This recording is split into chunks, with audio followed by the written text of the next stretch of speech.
दमदार 10 मध्ये सगळ्यांचं स्वागत। नमस्कार, मी अमित गत्रे। मंत्रीपद न मिळाल्याने नाराज छगन भुजबळांनी आज देवेंद्र फडणवीसांची भेट घेतलेली आहे। त्यामुळे नक्की भुजबळांच्या मनात काय चाललंय असा सवाल विचारला जातोय। भुजबळांना केंद्रात मंत्रीपद मिळण्याची सुद्धा चर्चा आहे आणि भाजपच्या वाटेवर असल्याची सुद्धा चर्चा आहे। राज्य मंत्रिमंडळ विस्तारातून डावलल्या गेलेल्या छगन भुजबळांनी आपली नाराजी वेळोवेळी मांडली आहे। मंत्रिमंडळातून वगळण्यामागे अजित पवारच असल्याचा भुजबळांच्या टीकेचा रोख होता। भुजबळांच्या नाराजीकडे पक्ष नेतृत्वाने जाणीवपूर्वक दुर्लक्ष केल्याचं दिसून आलं। अशातच आज छगन भुजबळ थेट राज्याचे मुख्यमंत्री देवेंद्र फडणवीसांच्या भेटीसाठी दाखल झाले। 8-10 दिवसानंतर आपण पुन्हा भेटू आणि निश्चितपणे जे आहे काय ते एक चांगला मार्ग जे आहे याच्यातून निश्चितपणे आपण शोधून काढू। पण आम्ही सगळे मिळून याच्यावर तोडगा काढू आणि भुजबळ साहेबांसारखा एक नेता हा आमच्या सोबत मैदानात असला पाहिजे या दृष्टीने त्यातनं मार्ग काढला। आमचा तो पार्टी अंतर्गतला प्रश्न आहे, आम्ही आमच्या पद्धतीने सोडू। भुजबळांनी फडणवीसांची भेट घेऊन एक प्रकारे दबाव तंत्राचा वापर तर केला नाही ना, अशी ही राजकीय वर्तुळात चर्चा आहे। नाराज भुजबळ भविष्यात कोणता निर्णय घेतात याची उत्सुकता आहे। रविवारी अख्खं ठाकरे खानदान एका कौटुंबिक सोहळ्याच्या निमित्ताने एकत्र आलेलं आहे। पण या लग्न सोहळ्यातल्या राज आणि उद्धव ठाकरे यांच्या जवळकीने मनोमिलनाच्या चर्चा तर रंगायला लागलेल्या आहेत। आगामी मनपा निवडणुकीच्या तोंडावरती खरंच ठाकरे बंधू एकत्र येऊ शकतील का यावरती आता चर्चा सुरू झाल्या।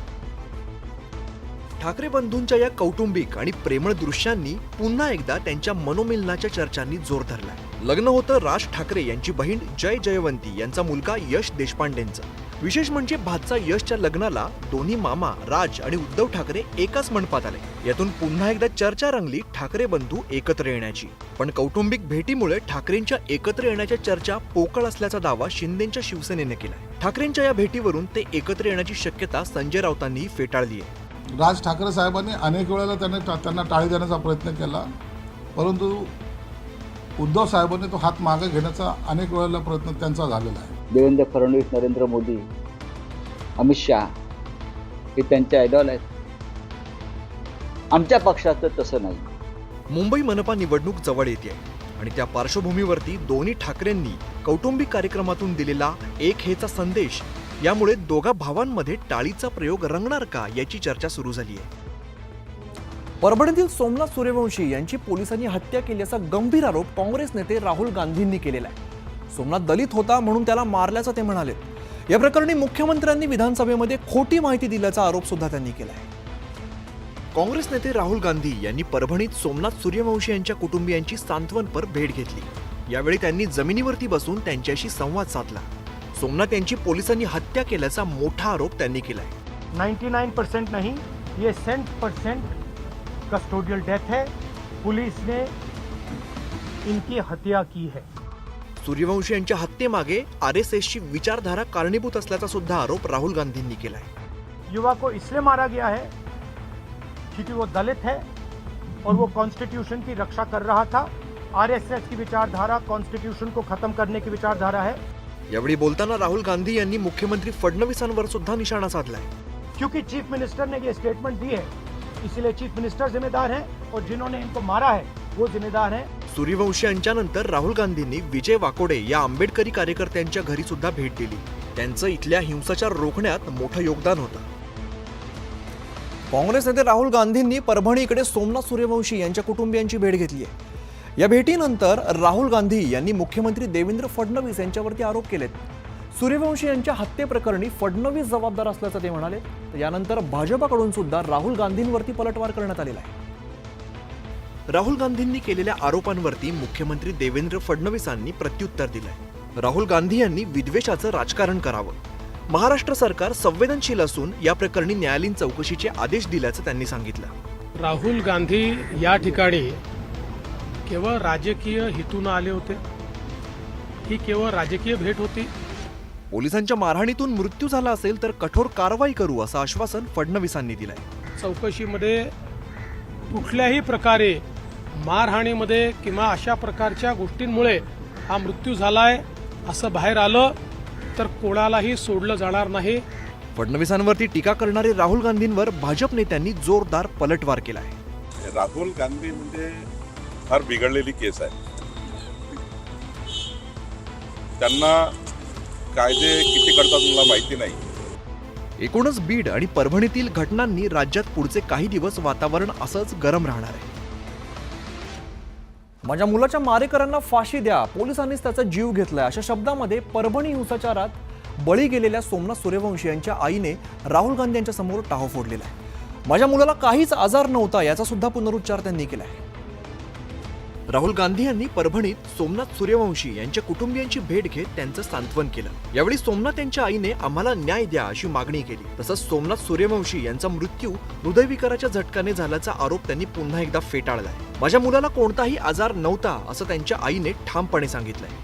माझ्या मुलाला आजार असता तर कॉलेजवर रूमवर कुठं पण मेला असता ते पडून. का नाही मेला? माझ्या मुलाला आजार नव्हता. माझं 100% भरवसा आहे. पोलीस लोकांनी मारहाण करून माझ्या मुलाचा मर्डर केला. माझ्या भावाला श्वसनाचा त्रास होता तर त्याला रुग्णालयात का नेलं नाही असा सवाल सोमनाथ यांच्या भावानं केलाय. माझा भाऊ कधीही तोडफोड दगडफेक करणार नाही असंही ते म्हणाले. जर त्याच्या श्वसनाचा जर आजार असता तर त्या पोलीस लोकांनी त्याला ॲडमिट करायला पाहिजे होतं हॉस्पिटलमध्ये. वेळेवर उपचार द्यायला पाहिजे होते.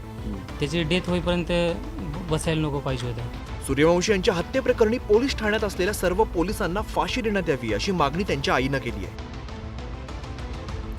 सामाजिक न्याय मंत्री संजय शिरसाट आणि उद्योगमंत्री उदय सामंत यांनी आज बीडच्या मस्साजोगमध्ये भेट दिलेली आहे. उपमुख्यमंत्री एकनाथ शिंदेंच्या या शिलेदारांनी मस्साजोगमध्ये पोहोचत देशमुख कुटुंबियांना धीर दिला. सामाजिक न्याय मंत्री संजय शिरसाट यांनी बीडमधील मस्साजोगच्या देशमुख कुटुंबियांची भेट घेत त्यांचं सांत्वन केलंय. तसंच बीड एसपींचीही भेट घेत कारवाईबाबत माहिती घेतली. या प्रकरणातील आरोपी मग तो कोणीही असो, कोणत्याही पक्षाचा असो, त्याच्यावरती कारवाई झालीच पाहिजे अशी आमची भूमिका असल्याचं ते म्हणाले. एसपीने सुद्धा मला सांगितलं की या जे काही गुन्हेगार आहेत त्यांच्या मार्गावर आम्ही आहोत. 2 ते 3 दिवसामध्ये आरोपी अटक होण्याची शक्यता नाकारता येत नाही. देशमुख यांची अमानुष हत्या करणाऱ्यांना सोडणार नाही असं आश्वासन सुद्धा त्यांनी दिलं. त्याच्या अंगावर जखमा पाहत होतो. त्या जखमा पाहिल्यानंतर मनामध्ये असं चीड निर्माण होत होती. शिरसाट यांच्यानंतर उद्योगमंत्री उदय सामंत यांनीही मस्साजोगला भेट दिली. एकनाथ शिंदेंचे 2 महत्त्वाचे संदेश घेऊन आम्ही इथं आलो असून देशमुख कुटुंबाला मदत केल्याचं त्यांनी सांगितलं. महायुतीत 3 मोठे पक्ष एकत्र आले आणि त्यांनी विधानसभेत मोठं यश मिळवलं. मंत्रिमंडळ विस्तार करताना 3ही पक्षांच्या प्रमुखांना तारेवरची कसरत करावी लागली होती. त्यावरून नाराजी सुद्धा उफाळल्याचं चित्र पाहायला मिळालं होतं. आता त्याच पालकमंत्री पदावरून वादाचा नवा अंक रंगण्याची शक्यता आहे. राज्य मंत्रिमंडळ विस्तारानंतर आता महायुतीतील पालकमंत्री पदावरून जोरदार रस्सीखेच सुरू झाली आहे. पालकमंत्री पदासाठीही जिल्ह्यात तगडी स्पर्धा सुरू असल्याचं चित्र आहे. पालकमंत्री पदाच्या या चढाओढीवरून विरोधकांनीही जोरदार निशाणा साधलाय. पालकमंत्री पदावरून सुरू असलेल्या चर्चेवरून मुख्यमंत्र्यांनी हे स्पष्टीकरण दिलंय. प्रत्येकाला वाटत असतं की आपल्या जिल्ह्यामध्ये जिथून आपण मंत्री झालेलो आहोत किंवा जिथून आपण निवडून आलेलो आहोत तिथलं प्रतिनिधित्व पालकमंत्री म्हणून करण्याची संधी मिळावी. मी इथला पालकमंत्री व्हावं का अन्य कुठल्या जिल्ह्याचं व्हावं हे मागच्या वेळेलाही माझ्या नेतृत्वाने ठरवलं. मी ते स्वीकारलं. हे सगळे जे मेळ जमला आहे, घोळ करून जमवलेला जो काही मेळ आहे हा महाराष्ट्र लुटायसाठी आणि महाराष्ट्र बर्बाद करायसाठीचा आहे. कुठली रस्सीखेच पालकमंत्र्याबद्दल नाही. आता आमचे जे काही 3 पक्षाचे नेते आहेत ज्यांना आम्ही जबाबदारी दिलेली आहे ते एकत्रित बसतील, पुढच्या 2-3 दिवसात निर्णय करतील. पालकमंत्री पदावरून 3ही पक्षातील मंत्र्यांमध्ये सुरू असलेल्या सुप्त स्पर्धेच्या पार्श्वभूमीवर कुणाचं परडं जड ठरणार हे आगामी काळात स्पष्ट होईल.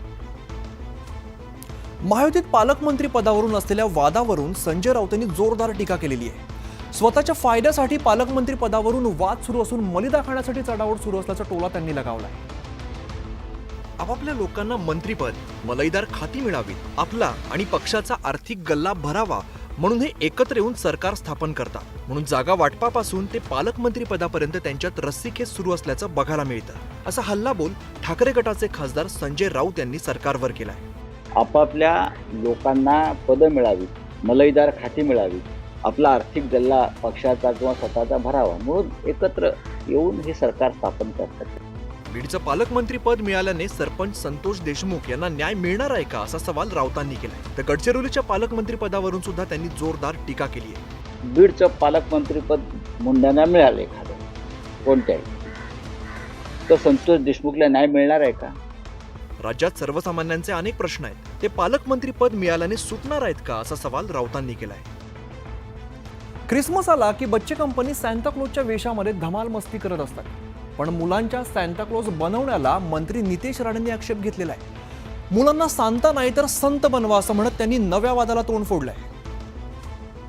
सध्या सगळीकडे ख्रिसमसची धूम आहे. ख्रिसमसच्या काळात कॉन्व्हेंट शाळांमध्ये तर ख्रिसमस मोठ्या जल्लोषात साजरा केला जातो. लहान लहान मुलांना सॅन्टा क्लॉज बनवलं जातं. पण हीच गोष्ट मंत्री नितेश राणे यांना खटकतीये. त्यांनी मुलांना सांता नाही तर संत बनवा अशी पोस्ट करत नव्या वादाला तोंड फोडलंय. आपल्या मुलाला सांता नाही तर संत बनवा, एक जागृत संस्कृतीशी एकनिष्ठ हिंदू, सकल हिंदू समाज अशा आशयाची पोस्ट त्यांनी एक्स वरती केली आहे. त्यानंतर त्यांना ट्रोलिंगलाही सामोरं जावं लागलं. अनेकांनी त्यांच्या पोस्टवरती टीका करणाऱ्या कमेंट करत त्यांच्या भूमिकेला विरोध दर्शवला. संविधानाप्रमाणे काम करील असं शपथ घेणारे लोक या पद्धतीनं वागतायत. यांनी असं कुणाला म्हटलं नाही की तुम्ही सायंटिस्ट व्हा, बरोबर धर्मावर बोट ठेवण्याचं काम केलं. नितेश राणेंनी सांता नाही तर संत बनवा असं म्हणत नव्या वादाला तोंड फोडलंय. त्यामुळे आता पुन्हा एकदा या मुद्द्यावरून राजकारण तापण्याची शक्यता आहे.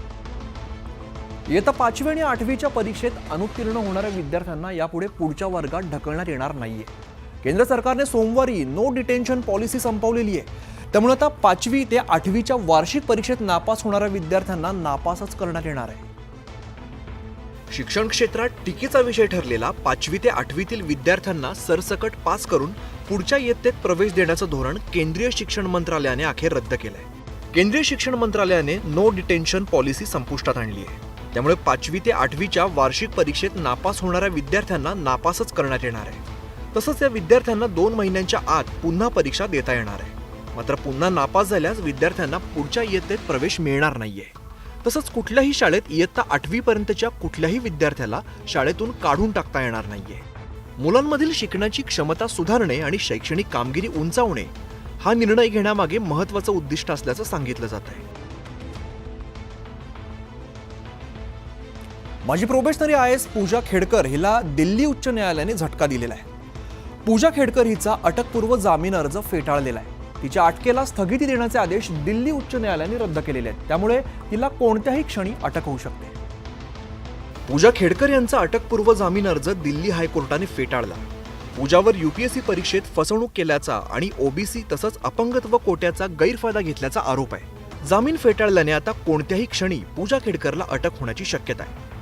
UPSC ही प्रतिष्ठित परीक्षा मानली जाते. त्यामुळे पूजा खेडकर प्रकरण म्हणजे केवळ UPSCचं नाही तर संपूर्ण समाजाची फसवणूक असल्याचं निरीक्षण कोर्टानं मांडलं. या प्रकरणातील गुन्हेगारी कट उलगडण्यासाठी चौकशी आवश्यक असल्याचं सांगत हा जामीन अर्ज फेटाळून लावण्यात आलाय. UPSCच्या तक्रारीनंतर दिल्ली पोलिसांनी पूजा खेडकर विरुद्ध फसवणूक आणि बनावटगिरीचा गुन्हा दाखल केला होता. अटक टाळण्यासाठी पूजाने अटकपूर्व जामीन अर्ज दाखल केला होता. न्यायमूर्ती चंदरधारी सिंह यांच्या खंडपीठाने 27 नोव्हेंबर रोजी या प्रकरणी निर्णय राखून ठेवला होता. प्रजासत्ताक दिनी चित्ररथावरून वाद पेटलेला आहे आणि त्यामागचं कारण म्हणजे यंदा केंद्र सरकारने महाराष्ट्राच्या चित्ररथाला परवानगी दिलेली नाहीये. त्यामुळे विरोधकांनी राज्य सरकारवरती टीकेची झोड उठवली आहे. प्रजासत्ताक दिनी दिल्लीतील कर्तव्यपथावरती विविध राज्यातील चित्ररथांचं दिमागदार संचलन केलं जातं. दरवर्षी विविध राज्यातील त्यामध्ये चित्ररथ सहभाग घेत असतात. या चित्ररथातून देशाच्या विविधतेतील एकतेचं दर्शन होतं. पण यंदा महाराष्ट्राच्या चित्ररथाला केंद्र सरकारने परवानगी दिली नाहीये. त्यामुळे नव्या वादाला तोंड फुटलंय. महाविकास आघाडीच्या नेत्यांनी राज्य आणि केंद्र सरकारवरती टीकास्त्र डागलंय. मोदी आणि शहांचा महाराष्ट्रावरचा राग किंवा आकस संपला नाही का? आता जिंकलात ना. EVMने तुम्हाला विजय केल्यावरती सुद्धा तुम्ही जर महाराष्ट्रावर अशा प्रकारचा आकस, महाराष्ट्र का कलेच्या क्षेत्रामध्ये काय एवढा कंगाल आहे का? आलटून पालटून राज्यांना संधी मिळते. गेले 4 वर्ष आपल्याला संधी मिळाली होती, म्हणून यावर्षी आपल्याला संधी नाही आहे. मागच्या वर्षी मोठ्या 3 राज्यांना संधी नव्हती. चित्ररथ परेडनंतर उत्कृष्ट चित्ररथाला केंद्र सरकारकडून पारितोषिक दिलं जातं. त्यामध्ये महाराष्ट्राने आजवर दबदबा राखलाय. पण यंदा महाराष्ट्राच्या चित्ररथाला केंद्राने हिरवा कंदील दिलेला नाहीये. त्यामुळे या वादाला तोंड फुटलंय.